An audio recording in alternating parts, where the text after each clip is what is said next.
Hi. நீங்க மார்க்கெட்டுக்கு பிகினரா இருந்தாலும் சரி, இல்ல இந்த சேனலுக்கு பிகினரா இருந்தாலும் சரி, நீங்க ஒரு விஷயத்த ஜஸ்ட் திங்க் பண்ணி பாருங்க. அதாவது நாம ஸ்கூலிங் படிக்கும் பொழுது எந்த மாதிரி படிச்சோம். தென் ஹையர் ஸ்டடீஸ் படிக்கும் பொழுது நம்ம எந்த மாதிரி படிச்சோம். நம்ம கூட படிச்சவங்க இப்ப எந்த லெவல்ல இருக்காங்க. ஸோ நாம அங்க என்ன மிஸ்டேக் பண்ணோம் அப்படின்றத கொஞ்சம் திங்க் பண்ணி பாருங்க. இதை எதுக்காக நான் சொல்றேன் அப்படின்னா, நாம ஒரு ஒரு அதை என்ன சொல்றது அப்படின்னா, ஒரு வாய்ப்பை நம்ம மிஸ் பண்ணிட்டோம். தென் இப்ப நம்ம ட்ரேடிங்க்குள்ள வந்திருக்கோம். இங்க ஒரு வாய்ப்பு இருக்கு. ஸோ நம்ம அங்க நம்மளோட எஃபெக்டை போட்டு லேர்ன் பண்ண முடியல. அப்படின்றதுனாலதான் இப்ப நம்ம லைஃப்ல இந்த மாதிரி ஸ்டேஜ்ல இருக்கோம். இத நீங்க எப்படி வேணா எடுத்துக்கலாம். இல்ல நான் நல்லாதான் பெர்ஃபார்ம் பண்ணேன், இருந்தாலும் என்னோட லைஃப் இப்படி இருக்கு அப்படின்னு கூட வச்சுக்கலாம். இருந்தாலும் இங்கேயும் நீங்க நல்லா பெர்ஃபார்ம் பண்ணணும். ஸோ அப்பதான் நம்ம மார்க்கெட்ல சக்சைன் பண்ணி ப்ராஃபிட்டை பண்ண முடியும். ஸோ நீங்க லேர்ன் பண்ணும் பொழுதே ரொம்ப லேர்ன் பண்ணுங்க. ரொம்ப என்ன சொல்றது அப்படின்னா, ரொம்ப ஸ்லோவா லேர்ன் பண்ணுங்க. ஆனா டீப்பா லேர்ன் பண்ணுங்க. ஓகே கைஸ், இப்ப இன்னைக்கான ட்ரேடுக்குள்ள போயிடலாம். இன்னைக்கு பாத்தீங்க அப்படின்னா ஃபின் நிஃப்டி எக்ஸ்பைரி இருக்கு. ஸோ நம்ம ஃபின் நிஃப்டிக்கு தான் ஃபர்ஸ்ட் ப்ரிஃபரன்ஸ் கொடுக்கணும். நான் எந்த ஒரு இண்டிகேட்டருமே யூஸ் பண்றது கிடையாது. ஏன் அப்படின்னா, நான் ஆல்ரெடி மார்க்கெட்ல என்னோட எக்ஸ்பீரியன்ஸ்ல நான் எக்கச்சக்கமான இண்டிகேட்டர்ஸ் யூஸ் பண்ணியிருக்கேன். இருந்தாலும் பாத்தீங்க அப்படின்னா அதுலலாம் என்னால ப்ராஃபிட்டே பண்ண முடியல. ஸோ ஃபைனலாக தான் நம்ம இண்டிகேட்டர் இல்லாமல் ட்ரேட் பண்ணணும். ஏன் அப்படின்னா மார்க்கெட்டில் ப்ரைஸ் மட்டும்தான் எப்பயுமே ஸ்டாண்டர்டு. இண்டிகேட்டர் எல்லாமே பார்த்தீங்க அப்படின்னா நடந்து முடிஞ்சதை தான் நமக்கு இன்டிமேட் பண்ணும். ஓகே, நான் என்ன பண்ணுறேன் அப்படின்னா 30 மினிட்ஸில் மார்க் பண்ணிக்கிறேன். எப்படி மார்க் பண்ணுறேன் அப்படின்னா, அதாவது ஒரு சாலிடான ஒரு பையிங் கேண்டில் மார்க் பண்ணிக்கிறேன். பையிங் கேண்டில் மீன்ஸ் இந்த பாட்டம்ல விக் ஜாஸ்தியா இருக்கணும், டாப்ல விக் கம்மியா இருக்கணும். ஸோ இதுதான் நான் பையிங் கேண்டிலா எடுத்துக்கிறேன். அதர்வைஸ் பாத்தீங்கன்னா இந்த கேண்டில் இருக்குல்ல, அதாவது இதுல பாத்தீங்க அப்படின்னா டாப்ல விக் கூட இருக்கும், பாட்டம்ல விக்கே இருக்காது. ஸோ இந்த மாதிரி கேண்டில்ஸ் எல்லாம் நான் அவாய்ட் பண்ணிக்கிறேன். அதே போல செல்லிங் கேண்டில் எடுத்துக்கிட்டோம் அப்படின்னாலும் டாப்ல பாத்தீங்க அப்படின்னா இந்த கேண்டில் மாதிரி டாப்ல பாத்தீங்க அப்படின்னா விக் ஹையா இருக்கணும், பாட்டம்ல விக் லோவா இருக்கணும். ஸோ இவ்வளவுதான் கான்செப்ட். தென் நம்ம லாஸ்ட் 15 மினிட்ஸை வச்சு நம்ம ட்ரேட் பண்ணுவோம். அதை போக போக பார்க்கலாம். ஓகே, நான் இப்போ 30 மினிட்ஸ்ல மார்க் பண்ணிட்டேன் இல்லையா. இப்போ ட்ரேட் பண்றதுக்காக நான் என்ன பண்ணுவேன் அப்படின்னா 3 மினிட்ஸ் சார்ட்டை சூஸ் பண்ணிக்குவேன். ஏன் அப்படின்னா 5 மினிட்ஸ் அப்படிங்கிறது எல்லாருமே காமனா யூஸ் பண்றது. பட் 3 மினிட்ஸ் அப்படிங்கிறது ஒரு சிலர் மட்டும்தான் யூஸ் பண்ணுவாங்க. அதுவும் இன்ட்ராடேல 3 மினிட்ஸ் நல்ல ஒரு பெஸ்டா இருக்கும். ஓகே கைஸ், இப்போ பாருங்க மார்க்கெட் இந்த இடத்துல ஓப்பன் ஆயிருக்கு. அதாவது நம்மளோட 2 முக்கியமான பாயிண்ட்ல ஓப்பன் ஆயிட்டு கீழே க்ளோஸ் ஆயிருக்கு. நாம பாத்தீங்க அப்படின்னா ஒரு 80% ஆஃப் ட்ரேடு ரிவர்சல் ட்ரேடு தான் எடுப்போம். ஓகே, இப்போ மார்க்கெட் இங்க இந்த இடத்துல ஒரு நல்ல ரிவர்சல் நமக்கு கிடைச்சிருந்தது அப்படின்னா பையிங் மோடு நம்ம சேஞ்ச் பண்ணியிருப்போம். இங்க பாத்தீங்க அப்படின்னா எந்த ஒரு ரிவர்சல் பாயிண்ட்ஸுமே கிடைக்கல. அதே போல இந்த லாஸ்ட் 15 மினிட்ஸோட ஹைல மார்க் பண்ணிருக்கோம்ல. ஸோ அதை நம்ம ரெண்டா டிவைட் பண்ணி அங்க ஏதாவது ஒரு 50%ல நமக்கு ஏதாவது ஒரு என்ட்ரி கிடைக்குதா அப்படின்னு சொல்லிட்டு பார்ப்போம். அங்கேயும் பாருங்க நமக்கு ஒரு ப்ராப்பரான என்ட்ரி கிடைக்கல. இந்த இடத்துலலாம் நான் செல்லிங் எடுக்க மாட்டேன். ஏன் அப்படின்னா நான் ஒரு 20% அப்படிதான் நான் பிரேக் அவுட் ட்ரேட் பண்ணுவேன். அதர்வைஸ் நான் ரிவர்சல் ட்ரேட்ஸ் தான் பண்ணிட்டு இருப்பேன். ஓகே, இப்போ அப்ப நம்ம எந்த இடத்துல இன்னைக்கு என்ட்ரி அப்படின்னு பாத்தீங்க அப்படின்னா, இங்க பாருங்க இந்த கேண்டல் இருக்குல்ல, இந்த இடத்துல தான் நமக்கு என்ட்ரி வந்திருக்கணும். ஆனா ஃபின் நிஃப்டியை பொறுத்த வரைக்கும் என்ன ஆயிருக்குன்னு சொல்லிட்டு பாருங்க. சப்போஸ் இந்த கேண்டல் இதுக்கு பாட்டம் கீழே க்ளோஸ் வச்சுட்டு இந்த கேண்டல் ஃபார்ம் ஆகிருந்தது அப்படின்னா நம்ம ஃபின் நிஃப்டியில என்ட்ரி எடுத்திருக்கலாம். ஆனா அப்படி நடக்கல. இந்த பிட்வீன் கேப்லயே நடந்திருக்கு. நான் கோர்ஸ் வீடியோஸ்ல சினாரியோ 2 ஒன்னு சொல்லியிருப்பேன். ஸோ அதன்படி பார்த்தாலுமே நமக்கு இந்த இடத்துல ஒரு ட்ரேடு வந்திருக்காது. ஸோ தென் என்ன பண்ணலாம் அப்படின்னா, இந்த ட்ரேடு இந்த கேண்டில் பார்க்கும் பொழுது நமக்கு ஒரு நல்ல ஒரு பையிங் கேண்டலா தெரியுது இல்லையா. ஸோ அப்ப அந்த அந்த என்ட்ரியை நம்ம மிஸ் பண்ணியிருக்கோமா அப்படின்னு சொல்லிட்டு எப்படி செக் பண்ணலாம் அப்படின்னா, நாம இப்ப அதுக்காக என்ன பண்ணணும் அப்படின்னா பேங்க் நிஃப்டியோட சார்ட் வாட்ச் பண்ணணும். இது பேங்க் நிஃப்டியோட ஸ்பாட் சார்ட் 3 மினிட்ஸ் டைம் ஃப்ரேம்ல வச்சிருக்கேன். இங்க பாருங்க, நமக்கு ஃபின் நிஃப்டில வந்த மாதிரியே வந்துட்டு மார்க்கெட்ல இங்க வந்துட்டு ஃபார்ம் ஆயிருக்கு. ஓகே. நான் இங்க வந்துட்டு பாருங்க, நமக்கு ஃபின் நிஃப்டில வந்துட்டு ஒரு கன்ஃப்யூஷன் தெரிஞ்சதுல்ல. ஆனா பேங்க் நிஃப்டில பாருங்க, இந்த பாயிண்ட்ல இருந்து இம்மீடியட்டா வந்துட்டு ஒரு ரிவர்சல் பாயிண்ட் வந்துட்டு கிடைச்சிருக்கு.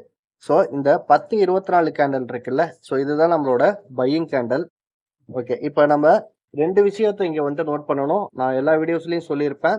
பேங்க் நிஃப்டிய வச்சு நம்ம ஃபின் நிஃப்டிலயும் ட்ரேட் பண்ணலாம். பேங்க் நிஃப்டிலயும் வந்துட்டு ட்ரேட் பண்ணலாம் அப்படின்னு சொல்லிட்டு. ஆனா, இன்னைக்கு ஒரு விஷயத்த வந்துட்டு இங்க நோட் பண்ணுங்க. நான் இன்னைக்கு வந்துட்டு பேங்க் நிஃப்டில மட்டும் தான் ட்ரேட் பண்ணேன். ஃபின் நிஃப்டில ட்ரேட் பண்ணல. அது ஏன் அப்படின்றத நம்ம வந்துட்டு நான் சொல்றேன். ஓகே. இப்ப பேங்க் நிஃப்டிய பொறுத்தவரைக்கும் நான் வந்துட்டு ஸ்ட்ரைக் பிரைஸ் வந்துட்டு சூஸ் பண்ணணும். இங்க பாருங்க.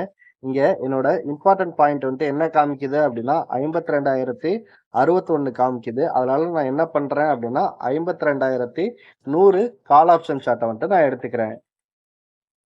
இது பேங்க் நிஃப்டியோட 52,100 கால் ஆப்ஷன் சார்ட். நமக்கு ஸ்பாட் சார்ட்ல வந்துட்டு என்ட்ரி வந்த கேண்டல் வந்துட்டு இந்த கேண்டல் தான் 10-24 கேண்டல். ஓகே.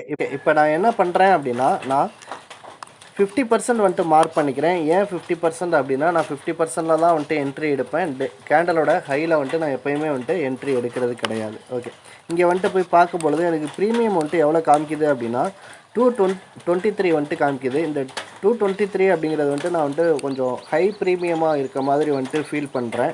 ஸோ அதனால நான் மறுபடியும் என்ன பண்றேன் அப்படின்னா 52,100 கால் ஆப்ஷனுக்கு பதிலா அதுக்கு அடுத்த ஸ்ட்ரைக் பிரைஸ் ஒரே ஒரு ஸ்ட்ரைக் பிரைஸ் மட்டும் தான் நான் சேஞ்ச் பண்ணுவேன். தென் வந்துட்டு கண்டினியூவா வந்துட்டு சேஞ்ச் பண்ண மாட்டேன். 52,200 கால் ஆப்ஷன் சார்ட்ட வந்துட்டு நான் எடுத்துக்கிறேன். ஓகே. இங்க பாருங்க, எனக்கு 52,200 கால் ஆப்ஷன் சார்ட்.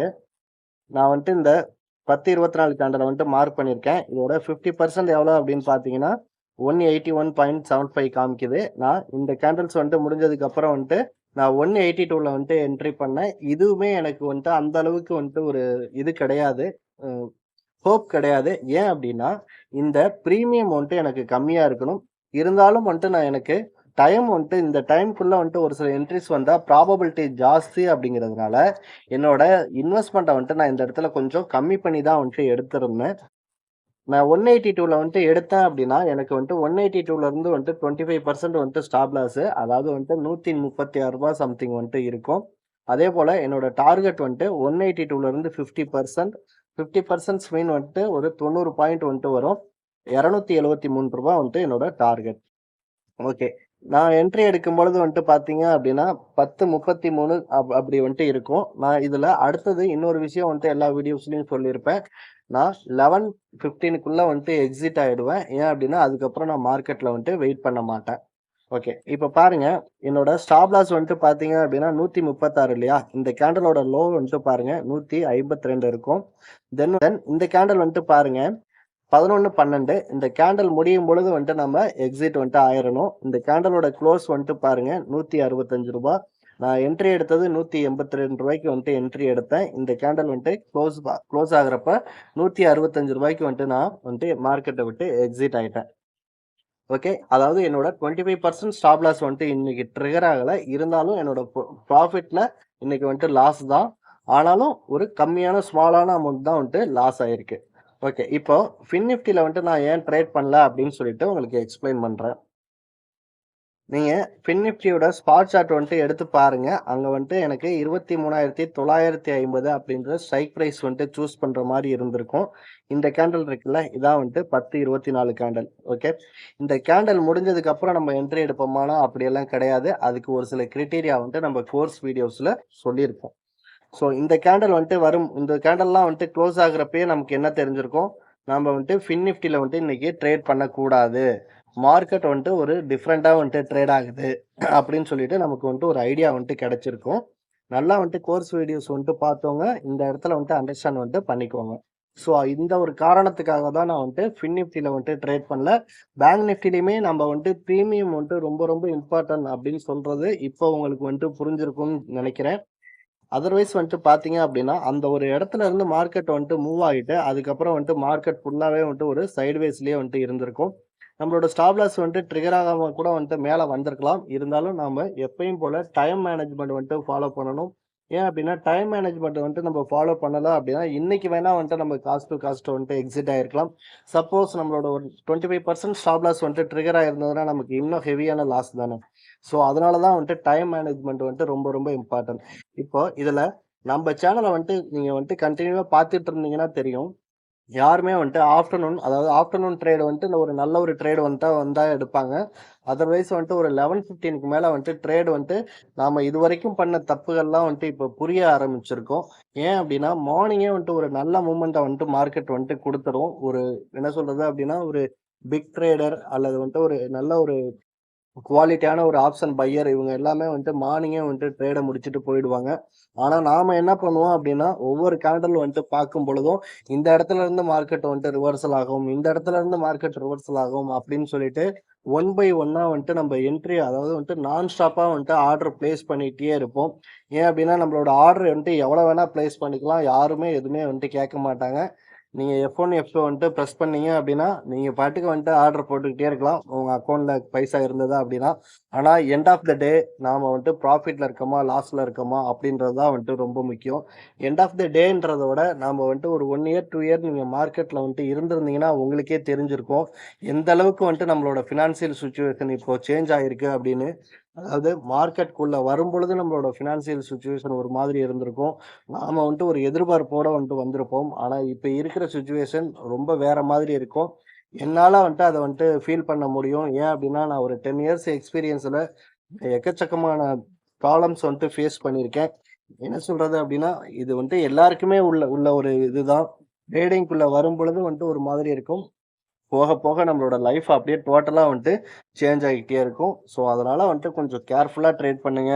தென் வந்துட்டு பார்த்தீங்கன்னா, நாம வந்துட்டு ஒரு ஆப்ஷன் பையர் எந்த அளவுக்கு வந்துட்டு கேர்ஃபுல்லா இருக்கணுமோ, அந்த அளவுக்கு கேர்ஃபுல்லா இருக்கணும். ட்ரேட் வேணும் அப்படின்னு சொல்லிட்டு எதிர்பார்க்காதீங்க. வர்ற ட்ரேட வந்துட்டு கண்டிப்பா வந்துட்டு மிஸ் பண்ணாம வந்துட்டு எடுங்க. ஸோ அந்த மாரி ஒரு ஹோப்ல வந்துட்டு இருங்க. ஓகே கைஸ், இப்போ நாளைக்கான லெவல்ஸ் வந்துட்டு நாம வந்துட்டு மார்க் பண்ணிக்கலாம். இப்போ பார்த்தீங்க அப்படின்னா வந்துட்டு மார்க்கெட் வந்துட்டு க்ளோஸ் ஆயிடுச்சு. ஸோ நம்ம இங்க பார்க்கும்பொழுது நம்ம ஆல்ரெடி எல்லா லைன்ஸும் வந்துட்டு இம்பார்ட்டன்ட் லைன்ஸ் மார்க் பண்ணி வச்சிருக்கோம்ல. ஸோ இந்த பிரைஸ் எல்லாம் வந்துட்டு ட்ரிகர் ஆகி முடிச்சிருச்சு. ஸோ அதனால வந்துட்டு இதெல்லாம் நம்ம டெலீட் பண்ணிக்கலாம். டெலீட் பண்ணிட்டு ஃப்ரெஷ்ஷா இருக்க பாயிண்ட்ஸை வந்துட்டு நம்ம மார்க் பண்ணிக்கலாம். இப்போ நான் எல்லாமே வந்துட்டு டெலீட் பண்ணிட்டேன். இப்போ ஃப்ரெஷ்ஷா வந்துட்டு நமக்கு இன்னைக்கு பார்க்கும்பொழுது பையிங் கேண்டில், செல்லிங் கேண்டில் அப்படின்னா, இங்க பாருங்க இந்த இது இவ்வளவு பெரிய கேண்டலா இருந்தாலுமே, இது வந்துட்டு நான் ஒரு செல்லிங் கேண்டலா வந்துட்டு எடுத்துக்கிறது கிடையாது. ஓகே. நம்ப பேங்க் நிஃப்டிய பொறுத்தவரைக்கும் பார்த்தீங்க அப்படின்னா, இது வந்துட்டு ஒரு பையிங் கேண்டலா வந்துட்டு தெரியுது. தென் இந்த லாஸ்ட் 15 மினிட்ஸ் கேண்டில் இருக்குல்ல, இந்த கேண்டில் எல்லாமே 30 மினிட்ஸ் கேண்டிலா இருக்கும். இந்த லாஸ்ட் கேண்டில் மட்டும் 15 மினிட்ஸ் கேண்டிலா இருக்கும். ஸோ நம்ம அத வந்துட்டு பிளாக் கலர் லைன்ல மார்க் பண்ணிக்கலாம். நம்ம பேங்க் நிஃப்டி ட்ரேட் பண்ணும்பொழுது ஃபின் நிஃப்டிய வந்துட்டு சப்போர்ட்டா வச்சுக்கணும். ஏன் சப்போர்ட்டா வச்சுக்கணும் அப்படின்னா, ஃபின் நிஃப்டியும், பேங்க் நிஃப்டியும் நமக்கு ஒரே மாதிரி தான் வந்துட்டு ட்ரேட் ஆக போகுது. ஸோ அதனால. இங்க பாருங்க. இங்க கீழயும் வந்துட்டு எனக்கு ஆல்ரெடி நான் மார்க் பண்ணி சேவ் பண்ணி வச்சதுனால கீழயும் பாயிண்ட்ஸ் வந்துட்டு ரொம்ப இருக்கு. மேலயும் வந்துட்டு பாயிண்ட்ஸ் ரொம்ப இருக்கு. நீங்க வீடியோ வந்துட்டு ஃபர்ஸ்ட் டைம் வந்துட்டு பார்க்குறீங்க அப்படின்னா, நான் சொன்னேன் இல்லையா? அந்த மாரி கிரைட்டீரியா வந்துட்டு மேட்ச் பண்ணி மார்க் பண்ணிக்கோங்க. தென் வந்துட்டு பார்த்தீங்க அப்படின்னா, இப்போ நம்ம ஃபின் நிஃப்டி சார்ட்டும் மார்க் பண்ணிடலாம். பேங்க் நிஃப்டிய பொறுத்தவரைக்கும் பார்த்தீங்கன்னா, இந்த ஒரே ஒரு கேண்டில் மட்டும் தான் நமக்கு வந்துட்டு ஒரு பையிங் கேண்டிலா வந்துட்டு தெரிஞ்சிருக்கும். ஆனா ஃபின் நிஃப்டில பாருங்க, இங்க இன்னொரு பையிங் கேண்டில் வந்துட்டு இருக்கு. ஸோ அதுக்காக தான் சொல்றது, இந்த 2 இண்டெக்ஸும் நம்ம வந்துட்டு சேர்த்து வந்துட்டு வாட்ச் பண்ணணும் அப்படின்னு சொல்லிட்டு. ஓகே. இப்போ ஃபின் நிஃப்டில வந்துட்டு நம்ம இன்னைக்கு மார்க் பண்ணது இந்த ஒரு கேண்டில் வந்துட்டு பையிங் கேண்டிலா மார்க் பண்ணியிருக்கோம். இந்த candle buying candle. Then last 15 minutes கேண்டில நம்ம எப்பயும் போல வந்துட்டு ஹை அண்ட் லோ வந்துட்டு மார்க் பண்ணியிருக்கோம். இதுக்கப்புறம் பார்த்தீங்க அப்படின்னா, வியாழக்கிழமை அன்னைக்கு நிஃப்டி எக்ஸ்பைரி இருக்கிறதுனால நம்ம நிஃப்டி சார்ட்டுமே வந்துட்டு வாட்ச் பண்ணணும். ஏன் அப்படின்னா, எக்ஸ்பைரிக்கு மொத நாள் வந்துட்டு காமா எஃபெக்ட் நல்லா இருக்கும்.